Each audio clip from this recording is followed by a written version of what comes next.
Good morning and welcome to the Foggy Dew. This is Colin.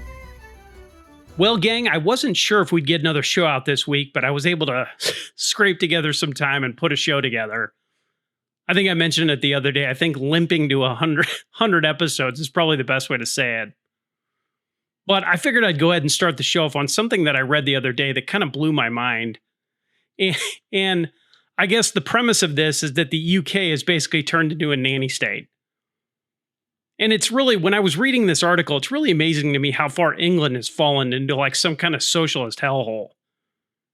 So here's this crazy deal coming out of the United Kingdom the other day.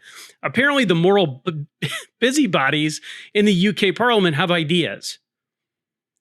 So the moral busybodies in Parliament passed a new law in the United Kingdom. Here's the law. Anyone born after January 1st, 2009 is permanently banned from smoking. Permanently banned. That's right, a permanent ban on smoking. So if you were born December 31st, 2008, you can smoke. But if you were born January 1st, 2009, you're permanently banned. England has a long culture of like smoking and pipe use and all these other things. And here we have a permanent ban on smoking. So it is illegal forever for these people to buy cigarettes, pipe tobacco, vapes, cigars. Parliament is calling this, quote, landmark legislation. Landmark legislation in the UK. And I guess the thing to remember about this is that the United Kingdom has socialized healthcare. So the way that they're positioning this, the legislation is passed and it's being used by the moral busybodies to basically say, we're going to lessen the public burden caused by tobacco, all the ancillary health issues. And again, it's always used in the context of this legislation is for your safety. Remember this in COVID? Everything's for your safety. We're going to be so safe. Here's the Secretary of State for Health, a guy named Wes Streeting, quote, "Prevention is better than cure. This reform will save lives," end quote. Just what we need, the government trying to save your life. What did Ronald Reagan say? We're here from the government and we're here to help. That's the scariest words in the English language. This new legislation does more than just air quotes save lives. What it does is it gives a lot of power to bureaucrats. They now have air quotes new powers to regulate tobacco industry, vaping industry, nicotine industry. And I guess anybody reading this that understands human behavior, goodbye freedom, hello black market. And when I was reading this article, it really reminded me of New York City just a few years ago. Do you remember this? What they did in New York City, they said, we're going to outlaw large sodas. We're not going to allow like a restaurant, a gas station to sell these like extra large sodas because we, the moral busybodies of the government, think that big sodas are bad for your health. So what did they do? They outlawed large sodas. And then what did people do? They ended up buying two mediums.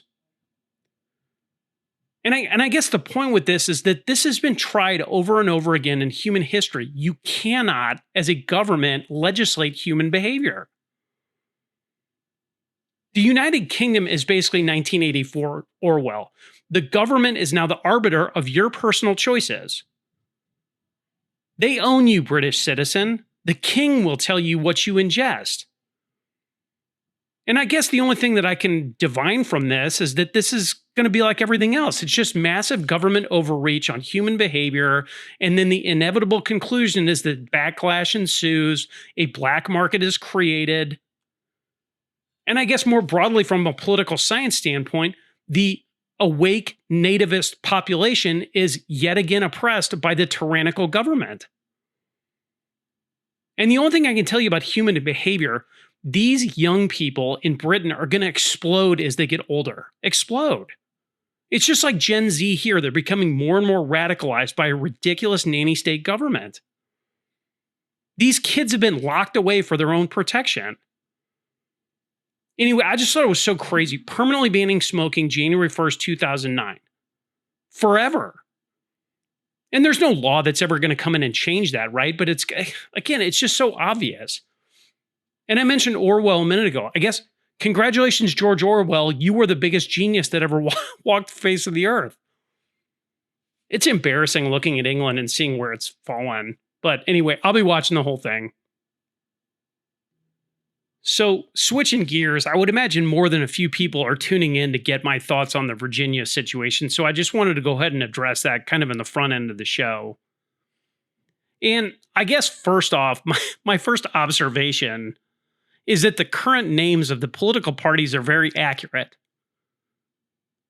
Democrats, the Democrat Party, they want a democracy. And I guess Republicans, or maybe conservatives, I don't know about rhinos, but Republicans want a republic. Democrats want democracy, Republicans want a republic. And I guess it's really just that simple. But I guess if you turn the page back to look at history, our founders created a republic. They were very worried about democracy. There's not been a democracy in human history that succeeded.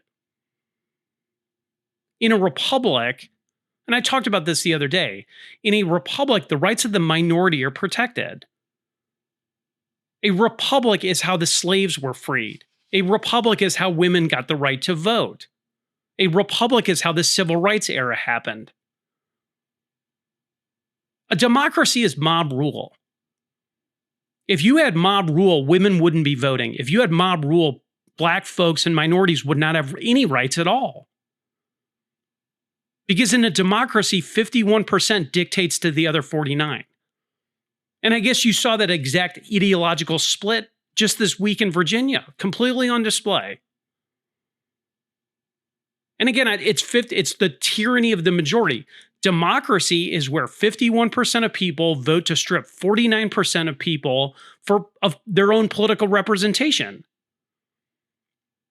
That's exactly what happened in Virginia. The 49% of people in Virginia are now in a perpetual minority.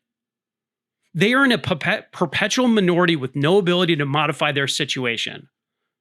The 49%, the minority, have absolutely no peaceful political way to change their minority status.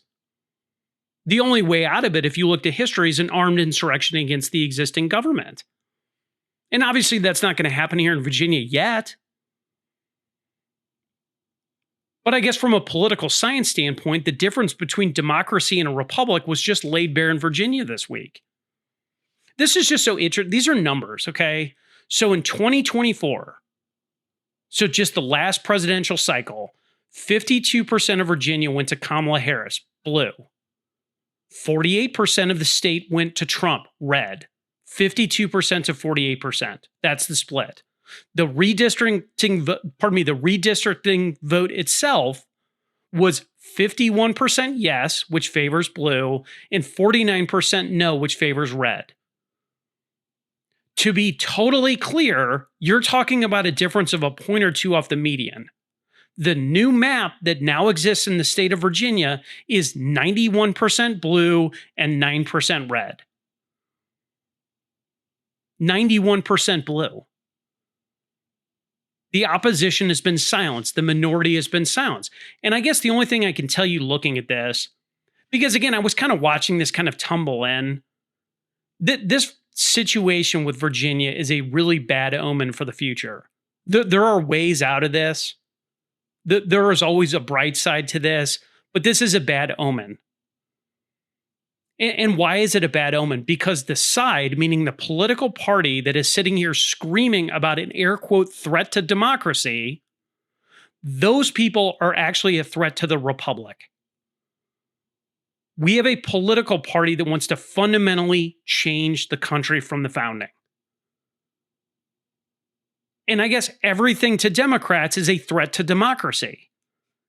In any ruling, any outcome that benefits a republic is therefore a threat to democracy and must be destroyed. Does that make sense? This is why anytime you see, because look at the Voting Rights Act. I'm just going to make a quick side note. Look at the Voting Rights Act. It's unconstitutional. You shouldn't have black voters. You shouldn't have white voters. You should have American voters. Getting rid of race-based gerrymandered congressional seats is a good thing for equality. That is the whole point. We're all Americans. It's not female Americans. It's not male Americans. It's not black Americans. Now, we're all Americans. We're lumped together. We don't have race-based carve-outs. We don't have segregated drinking fountains anymore. If you are a true liberal, that should be exciting. You say, okay, great, we're moving towards equality. That's not how Democrats perceive it. Because it limits their power in a democracy, meaning it moves them off of 51% mob rule. It limits their ability to wield unlimited power. It's just unbelievable. So again, anytime you're going to see a Republican win, meaning a win for the Republic, Democrats are outraged because it's solidifying a Republican form of government, which is guaranteed in the Constitution. Always watch the response. Always. Barack Obama. Here's Barack Obama. This guy. Barack Obama, quote, "Congratulations, Virginia. Republicans are trying to tilt the midterm elections in their favor, but they haven't done it yet. Thanks for showing us what it looks like to stand up for our democracy and fight back." End quote. Stand up for our democracy. So democracy, again, and I talked about this the other day, democracy to a guy like Barack Obama means a 91% blue voting pattern. A 90 to 91% to 9 split is democracy to Barack Obama. That is gross from a guy that was president of the United States. Here's Kamala Harris. Kamala Harris, quote, "Donald Trump and the Republicans have tried to rig the 2026 midterms. Today in Virginia, voters sent them a clear message. The power is with the people." End quote. What? Rig the election? What are they talking? That's the thing that they never explain. It's always this creation of a boogeyman and that they're the ones standing up for democracy. The other side is trying to rig this, so therefore we had to protect democracy. It's this cosplay as morally superior people. And to be fair, the Kamala quote to me is particularly galling. It's totally gone. This woman wanted to be the president of the United States. This is a power grab. This is a power grab by a political party in the Democrat Party that is fixated on one thing, absolute rule. So I guess my question is, she's saying the power is with the people. How is it power to the people? The power is to the state. The power is to the political party. The power is to whoever wants to be part of the Communist Party that's going to rule Virginia in perpetuity now. And again, I guess my only point with this is that this woman wanted to be president and Obama was president. And these are two people that sit there all the time and talk about civil rights and equality and all these very flowery things, right? But here they are celebrating political disenfranchisement. They're celebrating political disenfranchisement. They are celebrating that Republicans are now a minority. That's who they are. That's what they care about. You have to be a president for all people. You can't just be the president for your political party. And the hypocrisy to me is the galling part of it. And I watched all the liberal media last night. The canard that, well, Republicans started it is so disingenuous. Here's Kamala Harris in 2019. This is a quote from Kamala Harris in 2019. Quote, "Politicians shouldn't be able to pick their voters. Voters should choose their representatives. The Supreme Court's gerrymandering decision will have drastic consequences for the future of our nation. As president, banning partisan gerrymandering will be a top priority." End quote. As president, banning partisan gerrymandering will be a top priority, unless it benefits her. That's the disingenuous part here. But spiking the football after disenfranchising 50% of voters in the state of Virginia is not leadership. It's partisan hack politics. And look, this is what they've done for years now, guys. The Democrat Party flooded the country with illegals. They've rigged the voting processes in the states that they control. They flood it with mail-in balloting. They've got this nationwide popular vote compact. And I guess looking at it as just a dispassionate observer, because I just think this is unfair. I hate the Republican Party as much as I hate the Democrat Party, but our founders gave us a republic. And I guess nothing is more dangerous to the republic than democracy. And I guess just backing away from the hypocritical part of it, the numbers part of it, there are so many issues here that are going to be litigated. So none of this is done yet. So never despair, never worry. There are about 3 or 4 different constitutional issues that will now be litigated with this whole thing. 3 to 4. The state of Virginia and Abigail Spanberger was just sworn as the governor. The speed in which they are moving to move this state left of California is actually stunning. But the state of Virginia cut so many corners here to have this vote occur and get this in front of the voter. The passage of this was invalid in the legislature. The specific language itself on this vote was taken up in a special session of the Virginia legislature. The language was then not referred to the General Assembly, which is a violation of state law. There's all sorts of legal issues with the timeline of passage. The law required 90 days for consideration. It was not given. The maps themselves on this gerrymander violate the Virginia Constitution. The Virginia Constitution itself even says that the maps must be contiguous. And it's interesting, I got a text the other day, and yesterday, I guess it was Tuesday, the language of the amendment itself that was put in front of the voter was coded. They were actually told not to write it this way, and they wrote it a specific way, and that's going to have to get litigated too, because it's very deceiving. Here's the writing in the amendment. So when you showed up at a ballot box and pulled the curtain, this was what it said. Question. This is off the thing. Question. Should the Constitution of Virginia be amended to allow the General Assembly to temporarily adopt new congressional districts to restore fairness in the upcoming elections while ensuring Virginia's standard redistricting process resumes for all future redistricting after the 2030 census? So they're saying this is just a temporary map to, quote, restore fairness in the upcoming elections. And I guess my question reading this, restore fairness, how was fairness injured? Was that ever defined by the legislature or the people that drafted this? This language is so, it's like anything. It's a subversion of the English language. Restore fairness.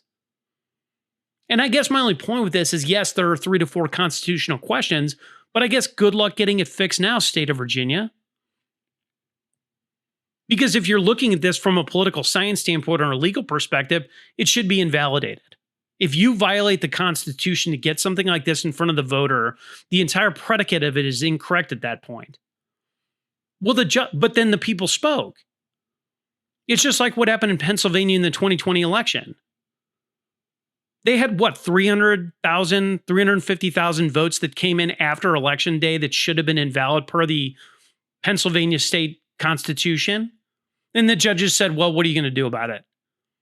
Well, they violated the law. They're invalid. Well, it doesn't matter. It's over now. And that's what judges do in a lot of these cases. And I guess my question is, does anybody really think that the judges are going to have a spine here? It's not like the Supreme Court, right? It's the Supreme Court of the state of Virginia, but these are local things. Will these people have a spine? I doubt it. If they decide to go and side with Republicans, would they be threatened? There's all sorts of questions with that now. And I guess my only point, again, I wouldn't hold my breath on a legal challenge to this. So I guess the real takeaway here is that Virginia is basically a captured state. It's been captured by communists. It's been captured, and now it's a product of democracy. Democracy prevailed. The tyranny of the majority. You're seeing it live. This is the tyranny of the majority. You get a 51% majority and it's over with.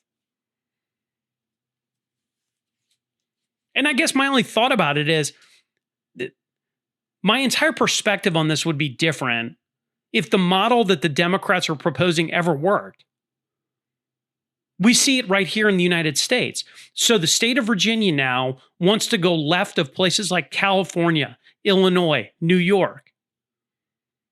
by any objective measure, and I don't care what Newsom says, I don't care what Pritzker says, I don't care what Comrade Kathy Hochul says, those states are bankrupt, failed states. They're riddled with crime and fraud. People are leaving those states. So why would Virginia want to replicate that model? If democracy and the Democrat vision for America was in any way some kind of idyllic, capital preserving, safe environment, hey, I would be okay with that. But it's demonstrably, it's not. And I guess the other wrinkle that I take away from this is that here's again some numbers. Because I know people are like, well, mail-in voting doesn't really matter. Listen to these numbers. So early voting in person, the split in Virginia was 50% to 49% yes. So the yeses had it by 1 point. And yes is the approved vote here, just to be clear. So the actual election day split, so when people actually physically show up to the polls on election day, no won. The vote on election day in person was 55% to 45% no. Well, I said mail-in voting. Are you curious on the mail-in splits? Here's the mail-in balloting split. So you had a 59%, 49, you got 55 to 40. It's right about the same, right? Here's the mail-in balloting split in the Virginia redistricting thing. 72.5 yes, 27.5% no. 72.5% yes, 27.5% no. So everything in person, to be totally clear, was even. But mail-in ballots were plus 45 yes, plus 45. Plus 45. And I guess this is my problem. How does anybody take this seriously? The no vote was winning when the ballots started appearing out of the ether in mail-in balloting. It's like Biden getting 81 million votes. It's just this preposterous idea that all of a sudden mail-in balloting are going to lean so heavily to the blue vote. Plus 45? How can I, as a voter in Missouri, think that somebody in Virginia is an honest broker? California, Illinois. The states are riddled with fraud. But elections are just a Swiss watch. And I guess I'll kind of stop ranting about this.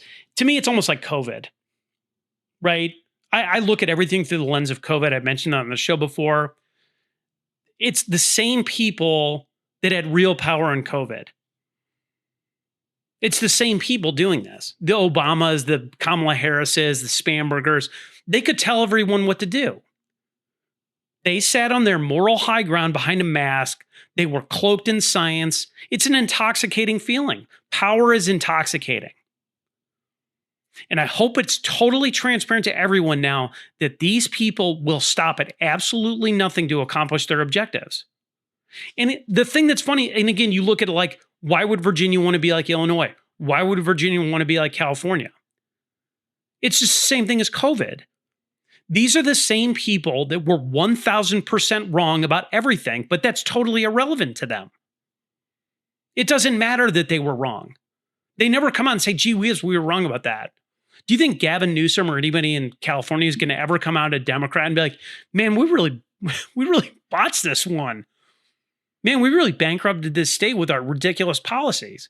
Of course they won't. Because it's all about power. That's how it's political science 101. And I guess then the obvious question then becomes, how are Republicans at the state and the federal level going to respond to this?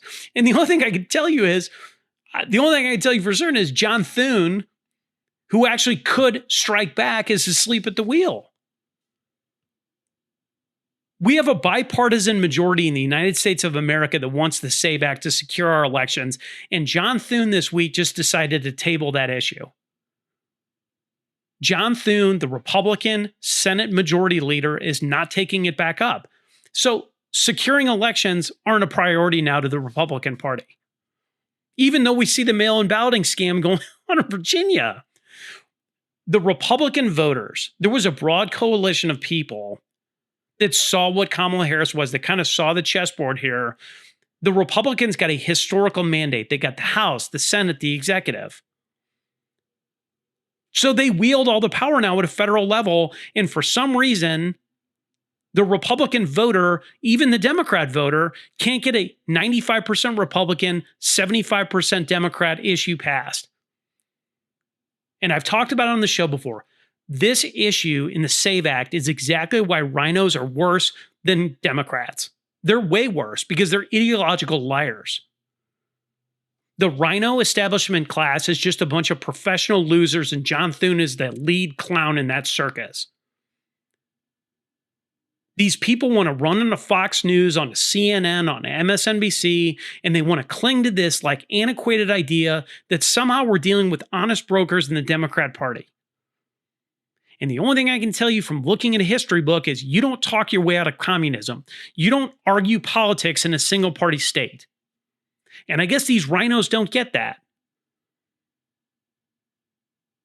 And again, just moving beyond this, to be fair, Florida might gerrymander now also.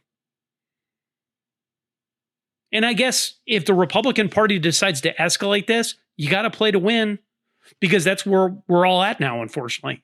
You have two sides stuck in an ideological war, a war. And I don't know much, but in a war, one side wins and one side loses. And if you're depending on the rhino class to do anything, you're barking up the wrong tree there. And Donald Trump better wake up.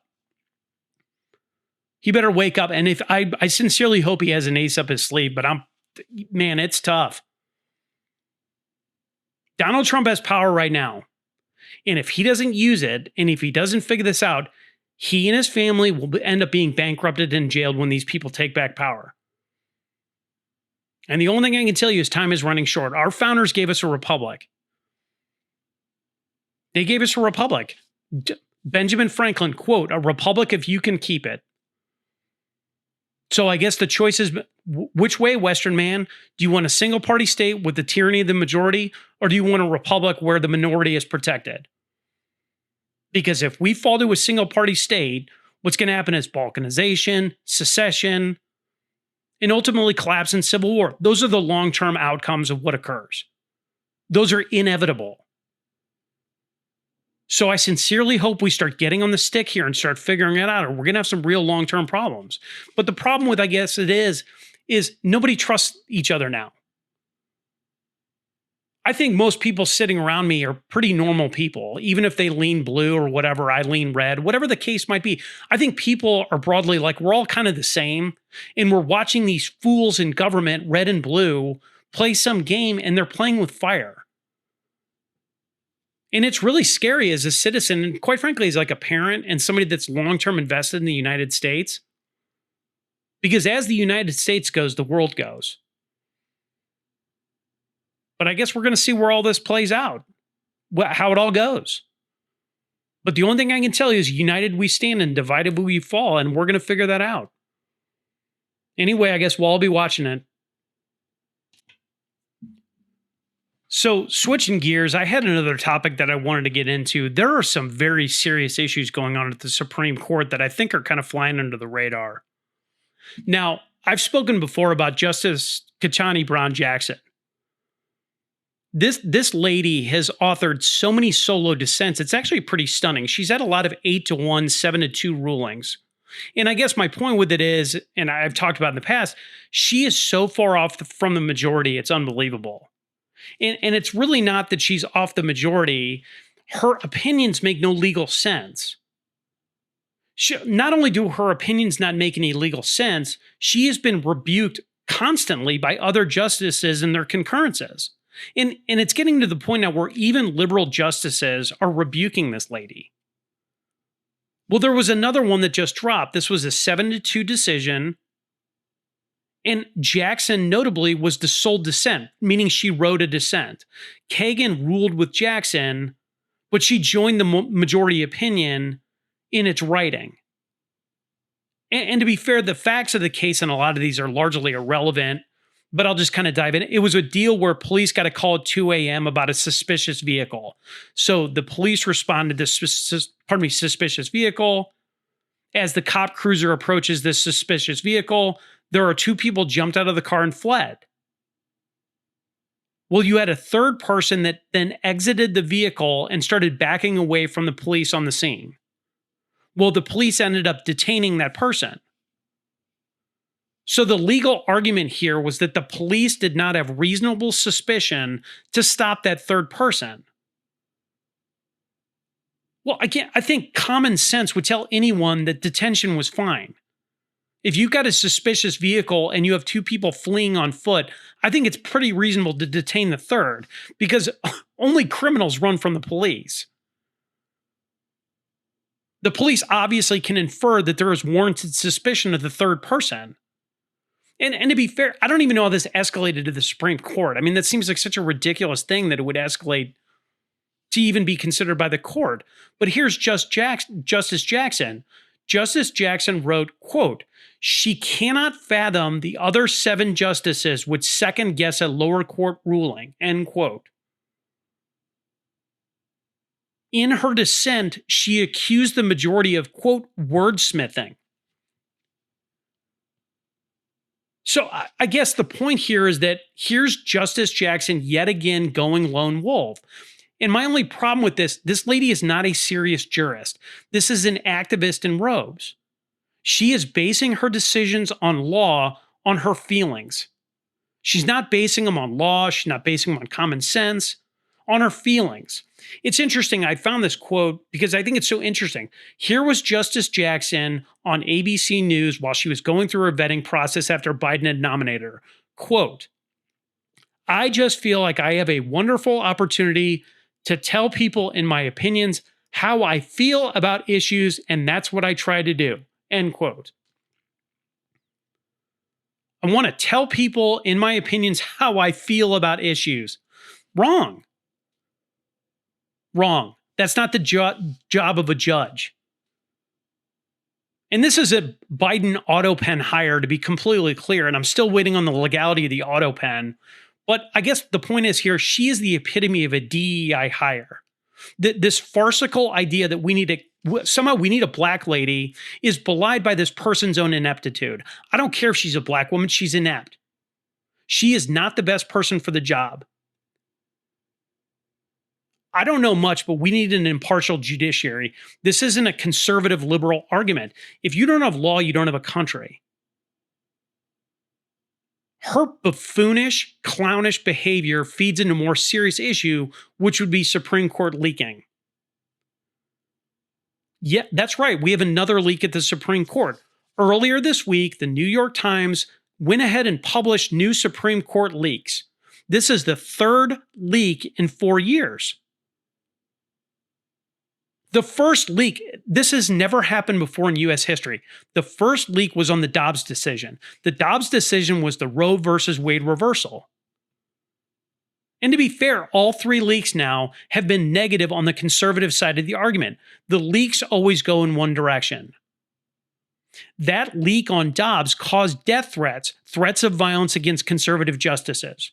And of course, it's always the left threatening violence. If you don't rule the way I want you to, we're going to kill you. The conservative justices were threatened before the Dobbs decision dropped. If you are threatening a justice, if you are threatening a judge, you are obviously influencing their decision-making process. We have violence being threatened on conservatives. This is no different than like Donald Trump being shot in Butler. Do it or else. This is the left's game. It's the same thing as like in Virginia.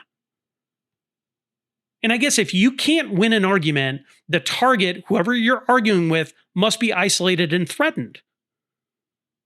But the pattern now here with the leaks is now obvious. The leaks occur before major decisions. This leak right now deals directly with the court's shadow docket, and that's exposing how the court operates internally. Shadow docket, to be fair, is just their scheduling process. It sounds bad. Shadow docket sounds kind of nefarious, but it's normal. So again, 3 leaks in 4 years before big decisions drops.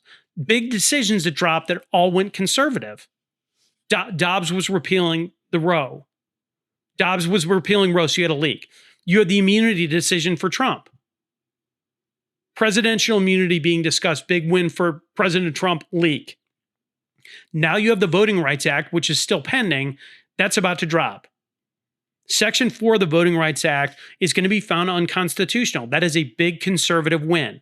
It's actually, I just talked about it in a minute, it's a big conservative, it's a big win for everybody. It's a win for equality, but the Democrat Party is going to lose 14 to 16 congressional seats. And to be fair, the decision on the Voting Rights Act is legally correct. Those are textualist rulings. Leak, leak, leak. The subject doesn't matter. It's coordinated sabotage at a number of levels. First off, the leaks damage the court. The justices need privacy. Jurists need privacy to make decisions. This isn't a public forum where everyone chimes in. With leaks, you make the court pliable to public scrutiny, public recrimination. Public recrimination that leads to death threats. It puts an undue influence on the jurist. And I think anybody with two brain cells to rub together, if somebody has a gun to your head, you're probably going to rule in favor of the person holding the gun. And I guess the bigger problem here is that this destroys the court's legitimacy. It appears a partisan exercise. It makes law politics. It colors it. And all this is doing is creating a lane for liberal critics. Liberal critics. A liberal critic can say, see, we must pack the court to make it equal. We must pack the court for ideological balance. This constant cry of the liberal critic, this is a MAGA Supreme Court. They color the politics of it because anything that then goes against them, they're able to then say, oh, we'll see, it's just a MAGA Supreme Court. It's just a bunch of racists on the Supreme Court that we don't have race-based gerrymandered districts. It politicizes the law. So I guess the real issue walking away is the leak. There are like 100 people that could do this. 100, that's it. So the pool of criminals here is not that big.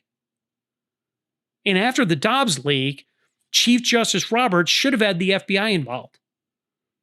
He should have. The Dobbs leak was totally beyond the pale.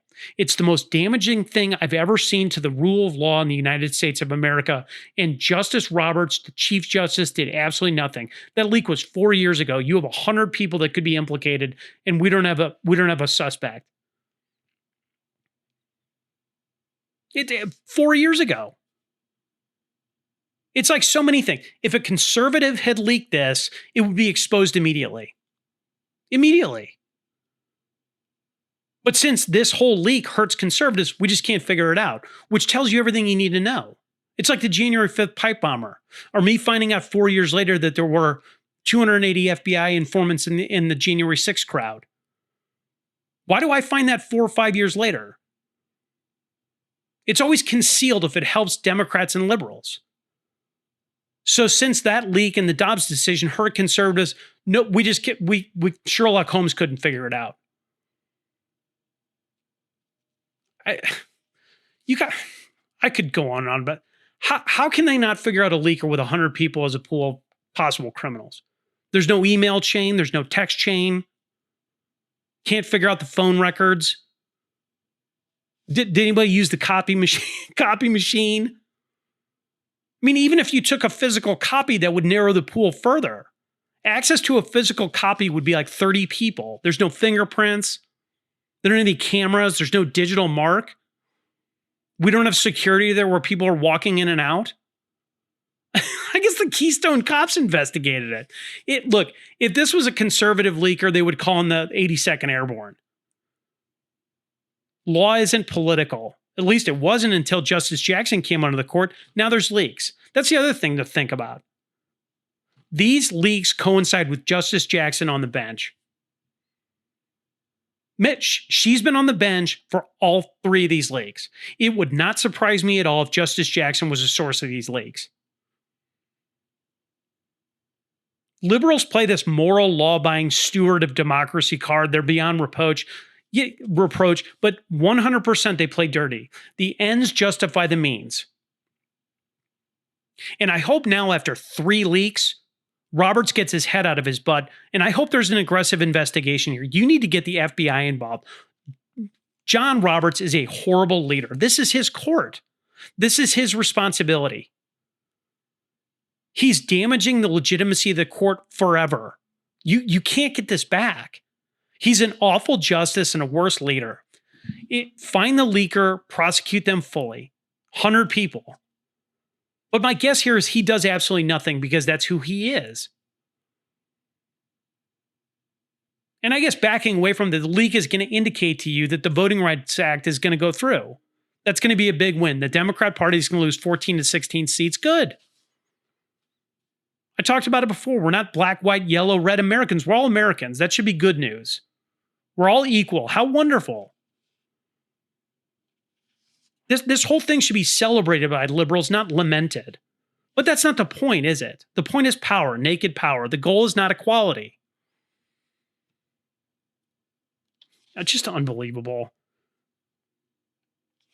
Guys, I don't know. Supreme Court is the last firewall between us and anarchy. It really bothers me as the grandson of a judge, the son of an attorney. I was taught to revere the law, that there was nothing more important than law. And to watch it be cavorted about in such just a silly manner. It's just demeaning to the rule of law, to the practice of law. Go arrest these people, figure out who did the leak, and let's figure it out. Again, I want justice even if the heavens falls. If it was a conservative did it, throw them in jail. Unbelievable. I'll be watching the whole thing. So, switching gears, I've been thinking a lot about conspiracies. Conspiracies seem to kind of go hand in glove with politics, and I wanted to talk about an old conspiracy in the US, and that would be the Newburgh Conspiracy. That's something you probably never heard of, the Newburgh Conspiracy. Here's some background. Well, the Revolutionary War ended in 1781. It ended with the siege of Yorktown. And I guess remember at that point, there was no constitution. There was really just a provisional government. When the war ended, the Continental Congress became the Confederation Congress.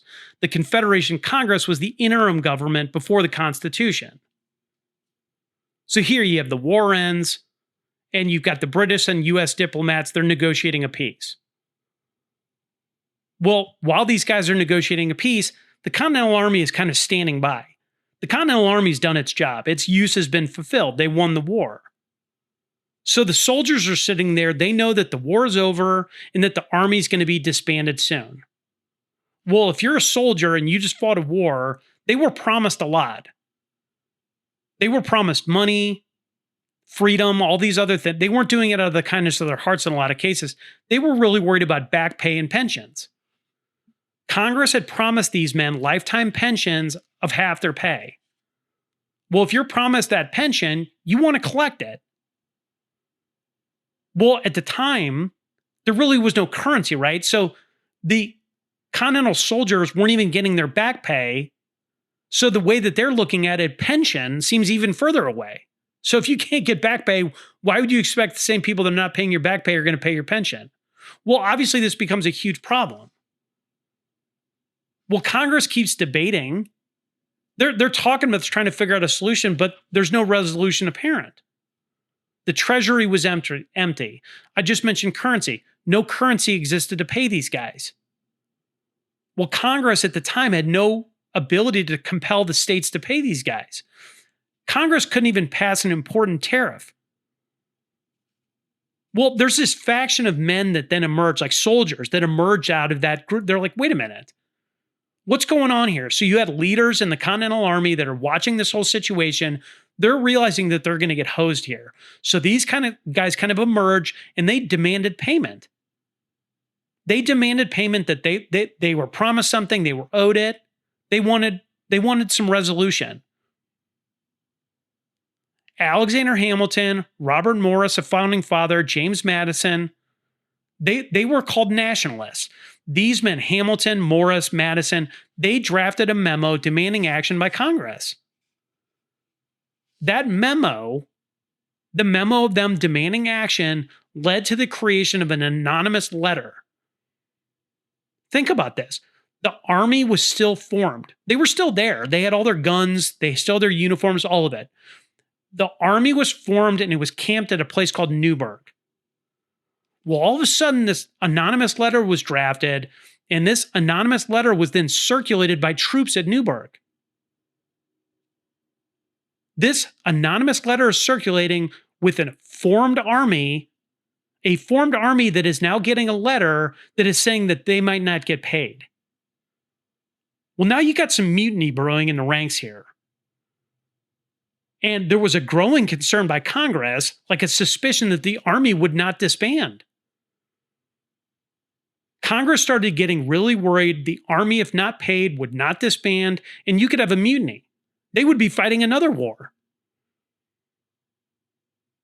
And the funny thing about this, the closer the British and US diplomats got to peace, the worse this situation is getting because, again, the soldiers have no resolution. So unrest is growing in the army. These guys are getting furious. Well, another letter started circulating at Newburgh. This second letter called for an officers' meeting. So basically a mutiny meeting. The officers' meeting would send Congress an ultimatum. Pay us or there's going to be trouble. So literally, they're fomenting a mutiny to go demand Congress do this, or the army is going to just take back over. You would have a military coup. Well, George Washington becomes aware of this. George Washington himself becomes aware of this second letter about an officers' meeting. He goes ahead and preempts it. George Washington calls a formal meeting. He calls a formal meeting of the officers, not a mutinous one. So General George Washington then goes to Newburgh. Well, with the officers assembled, he got them all right in front of him. He gives a speech. And that speech was called the Newburgh Address. What Washington did in that speech, he urged patience. He urged calm. Now, you got to remember who George Washington was the ultimate leader. They listened to him. George Washington stopped this mutiny. He basically said, guys, I need time. I will figure it out for you. I'm the leader. You trust me before, trust me again.